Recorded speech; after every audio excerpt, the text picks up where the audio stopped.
नमस्कार दोस्तों, रीड में चैनल में आपका स्वागत है। हम लोग देखो कक्षा 7 के अंदर जो ये चैप्टर स्टार्ट करे थे हमने 12वां, तो उसके अंदर देखो हमने जो क्लास ली थी उसके अंदर प्रश्न नंबर 4 तक हल कर लिया था। प्रश्न नंबर 4 का बी ए और बी दोनों पार्ट हम लोगों ने हल किया था। आज हम लोग प्रश्न नंबर 5 स्टार्ट करेंगे, जो 12.1 स्टार्ट की थी हमने शायद 12.1, तो उसी को देखो बहुत लंबी है, इस कारण इसको 2 पार्ट में बनाना पड़ रहा है। तो देखो इसका प्रश्न है, क्या पूछ रहा है इसके अंदर कि इन पदों को एक पदी बताना है और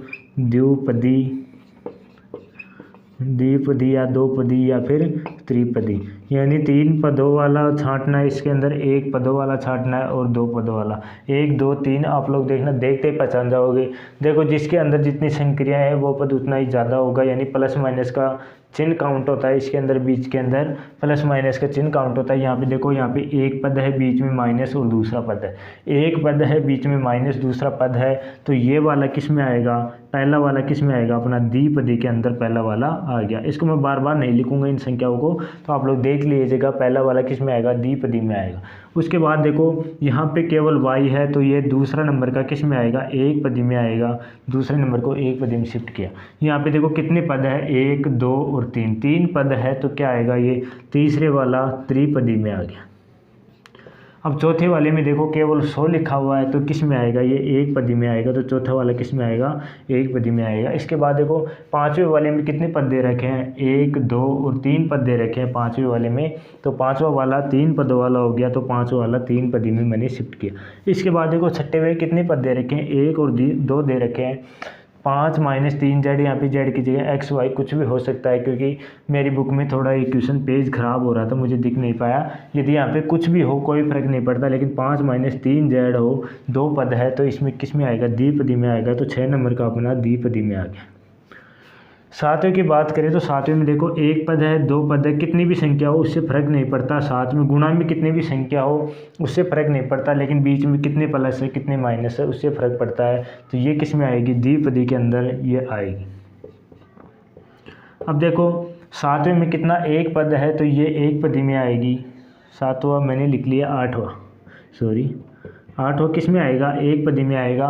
90 में देखो 1 2 और 3 पद दिए हुए हैं, तो 90वां कौन से में आएगा? त्रिपदी में आएगा 90वां वाला। इसके बाद देखो 10वां में कितने पद दे रखे हैं? 1 और 2 पद दे रखे हैं, तो 10वें वाले में कितने पद आएंगे? 2 पद आएंगे। 11वें की बात की जाए, 11वें में 2 पद दे रखे हैं, तो 11वां भी कितना आएगा? 2 पदों वाले में आएगा।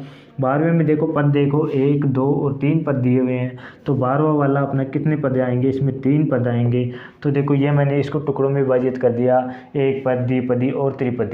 उम्मीद है आप लोग इसको समझ जाओगे इनको विभाजित कैसे करते हैं। तो चलिए प्रश्न नंबर 6 स्टार्ट करते हैं। प्रश्न नंबर 6 के अंदर अपने को क्या करना है? समान और असमान पद छांटने। देखो यहाँ पे समान और असमान पद के बारे में आपको बता दूं, हम लोगों को चर संख्या दे रखी है उसको काउंट करना है। चर मतलब अंग्रेजी के अक्षरों में जो भी दे रखी है, छोटी ABCD लिखी हुई होती है, तो उनको काउंट करना है। यदि वो समान दिख रही है तो पद समान है, बल्कि संख्या से कोई फर्क नहीं पड़ता है इसके अंदर, यानी अचर से कोई फर्क नहीं पड़ता। तो देखो हम लोग इनको उदाहरणों करोगे तो आप लोग समझ जाओगे। यहाँ पे देखो X Y Z ABCD कुछ भी नहीं दे रखा है, ये भी गिनती है ये भी गिनती है, तो इसको मैं लिख सकता हूँ ये कौन से पद है?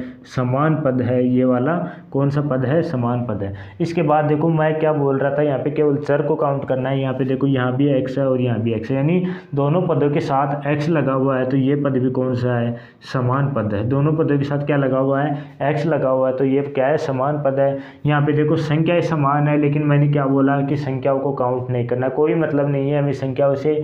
यहाँ पे x लगा हुआ है, यहाँ पे y लगा हुआ है, तो देखो अलग अलग हो गए चर। क्या बोला मैंने? चर समान होने चाहिए, लेकिन यहाँ पे चर तो अलग अलग हो रहे हैं। यहाँ पे x है, यहाँ पे y है, तो ये पद क्या हो गया? असमान हो गया।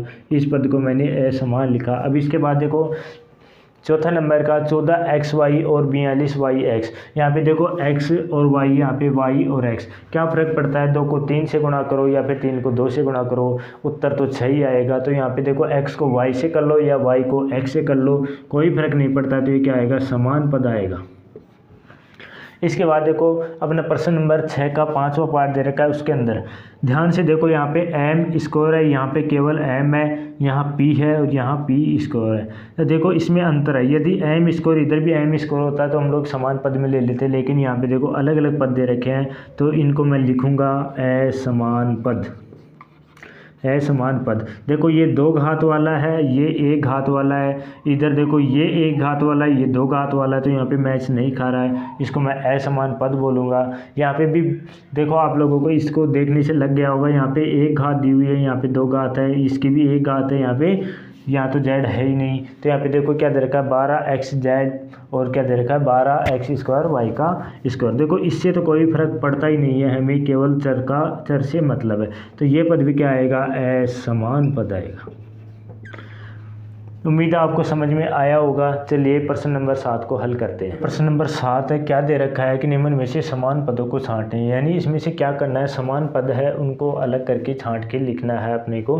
तो देखो समान पदों की यदि मैं बात करूँ, समान पद, तो इसमें से समान पद मैंने क्या बताया था, समान और असमान पद किसके द्वारा छांटेंगे, हम चर के द्वारा छांटेंगे।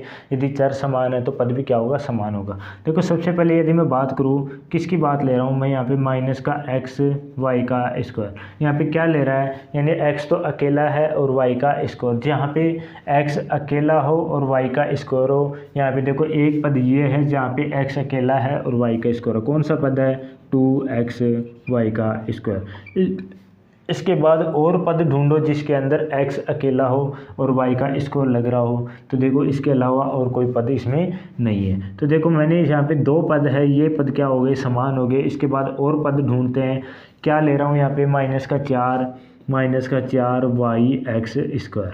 ये अब देखो ऐसा पद ढूंढो जिसके अंदर y अकेला हो और x का स्क्वायर हो। देखो y अकेला है और x का स्क्वायर है, यहाँ पे देखो y अकेला है और x का स्क्वायर है, कौन सा पद है 20x square Y, 20x square Y. इसके अलावा और कोई पद नहीं है जिसके अंदर y अकेला हो और x का स्क्वायर हो। यहाँ पे देखो हम लोगों ने 4 पद हैं उनको अलग कर लिए। यहाँ पे देखो कौन सा पद है 8x स्क्वायर, 8x स्क्वायर। अब यानी ऐसा पद लेना है जिसके आगे x स्क्वायर लगाओ, तो देखो यहाँ पे 11x स्क्वायर दे रखा है, माइनस का 11x का स्क्वायर मैं यहाँ पे ले लिया। इसके बाद देखो यहाँ पे कितना दे रखा है, माइनस का 6x स्क्वायर दे रखा है, माइनस का 6x स्क्वायर मैंने ले लिया।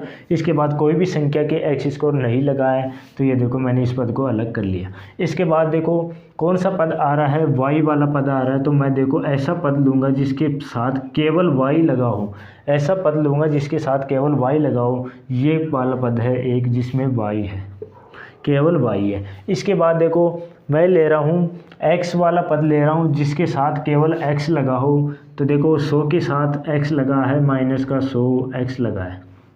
इसके बाद x किसके यहाँ लगा है, x 3 के यहाँ लगा है, तो यहाँ पे देखो कौन सा पद है 3x है। तो देखो कितने पद हो गए, और इसके बाद में लास्ट बच रहा अपना 2xy और yx। तो यानी ऐसा पद लेंगे जिसके साथ एक x लगा हो और एक y लगा हो, तो यहाँ पे एक तो 11xy हो गया और 2xy हो गया। देखो मैंने अलग अलग पद कर दिए, 2 घात वाले थे 2 घात वाले कर लिए, 3 वाले कर लिए।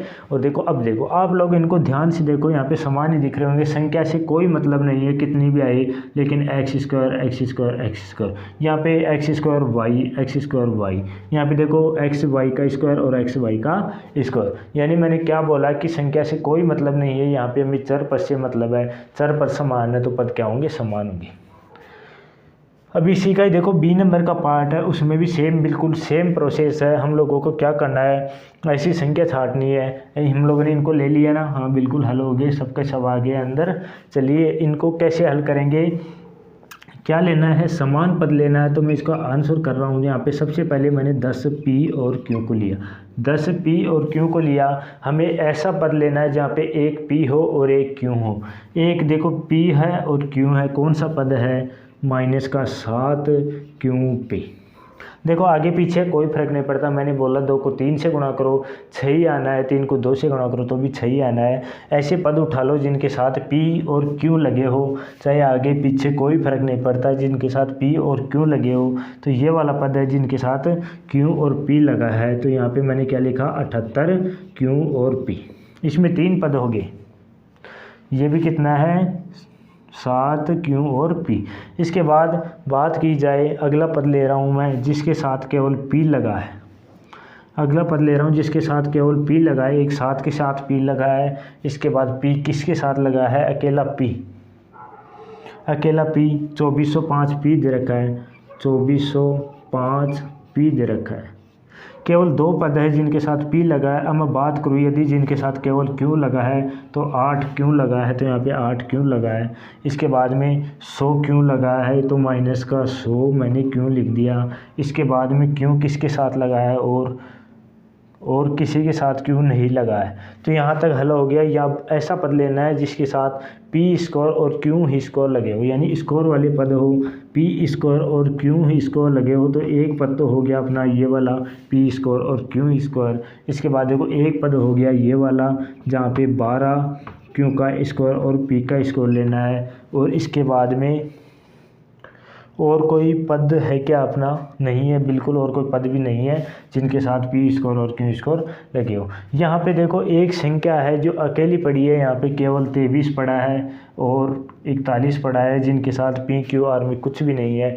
तो 23 और 41 को मैं अलग लिख रहा हूँ, 23 और 41। देखो क्या बच रहा है इनमें, देखो ऊपर वाली लाइन में क्या बच रहा है, यहाँ पे 5 पी का स्क्वायर बच रहा है। तो मैं इसको भी ले लेता हूँ, माइनस का 5 पी का स्क्वायर। ऐसी संख्या ले जिनके साथ केवल पी स्क्वायर लगी हो। यहाँ पे क्यू भी लगा है इनके साथ तो वो मान्य नहीं होगी, ये संख्या मान्य होगी 701 के साथ पी स्क्वायर लगी। अब देखो कौन कौन से पद बच रहे हैं, ये पद बच रहा है और ये पद बच रहा है। हाँ ये देखो दोनों पर सेम ही है, यानी ऐसी संख्या लेनी है 13 पी स्क्वायर और क्यू। ऐसी संख्या लेनी है जिसके साथ पी स्क्वायर लगाओ और क्यू स्क्वायर लगाओ। तो देखो एक पद तो ये हो गया पी स्क्वायर और क्यू लगा है, तो देखो पी स्क्वायर और क्यू लगा है। अब देखो पूरे पद काउंट हो गए, देख लेना एक भी पद नहीं रहा। तो हम लोगों ने क्या कर दिया, जितने भी समान पद थे सबको छांट डाला, सबको हल कर दिया, यहाँ पे सबको अलग अलग करके रख दिया। आप लोग मिला लेना इसको बुक में से, लेकिन बुक में यदि आगे पीछे आंसर हो तो घबराना नहीं, क्योंकि इनका आंसर सेम ही आएगा। बिल्कुल आगे पीछे हो सकता है मैंने आगे पीछे लिख दिया हो, लेकिन हम अभी बिल्कुल पैटर्न यही रहेगा क्वेश्चनों को हल करने का। तो देखो जो अपने लोग चला रहे थे 12.1, इसका दूसरा पार्ट था हमारा ये वीडियो, यानी पहला पार्ट में हम लोगों ने प्रश्न नंबर 4 तक हल किया था। तो दूसरा पार्ट इसी के साथ 12.1 हमारी समाप्त होती है। जल्दी मिलते हैं अगली क्लास के अंदर।